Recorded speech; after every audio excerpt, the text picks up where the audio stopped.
నువ్వు chat GPT, cloud, Gemini ఇందులో ఏ tool వాడుతున్నావు వీడియోనైతే లాస్ట్ వరకు చూడు.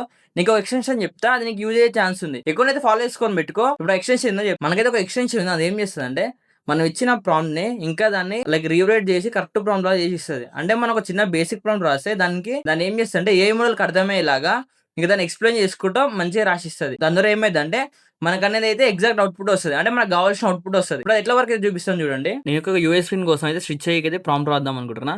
సో నేను దానికైతే బేసిక్ ఇచ్చేసిన ఇట్లా white detail prompt for switch అయ్యే to generate home page for my website అని.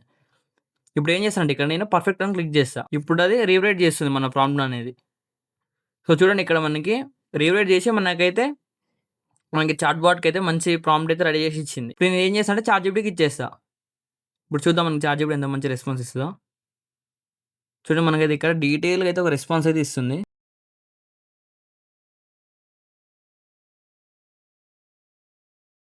సో మనకైతే రెస్పాన్స్ అయితే వచ్చేసింది. చూడండి ఎంత డీటెయిల్గా ఇచ్చిందో. ఇప్పుడు ఇందులో ఏంటంటే మనం ఒకసారి చెక్ చేసుకోవాలి. మనకు కావాల్సింది ఏమన్నా సరే మనకు అనవసరమైంది ఉంటే రిమూవ్ చేసి డైరెక్ట్ ఇక్కడ మనం అయితే కాపీ చేసి స్టిచ్ అయ్యేకైతే ఇవ్వచ్చు. అండ్ ఇక్కడ అయితే మన ప్రాంప్ట్స్ అయితే సేవ్ చేసుకోవచ్చు. సేవ్ చేసుకున్న ప్రాంప్ట్స్ అయితే ఇక్కడ నుంచి అయితే క్లిక్ చేసి చూసుకోవచ్చు. ఈ ఎక్స్టెన్షన్ లింక్ కావాలంటే జస్ట్ ప్రాంప్ట్ అని కామెంట్ చేయండి, నేను డైరెక్ట్ డిఎం చేస్తా. మీరు ఆ లింక్ క్లిక్ చేసి డైరెక్ట్ యాడ్ టు క్రోమ్ కొట్టేస్తే అయిపోతుంది. అండ్ ఇలాంటి కంటెంట్ కోసం ఎక్కువనే ఫాలో చేసుకొని పెట్టుకో. ఇట్లాంటి ఎన్నో వీడియోస్ ఇంకా మళ్ళీ తీసుకొస్తూ ఉంటాం. See in the next video.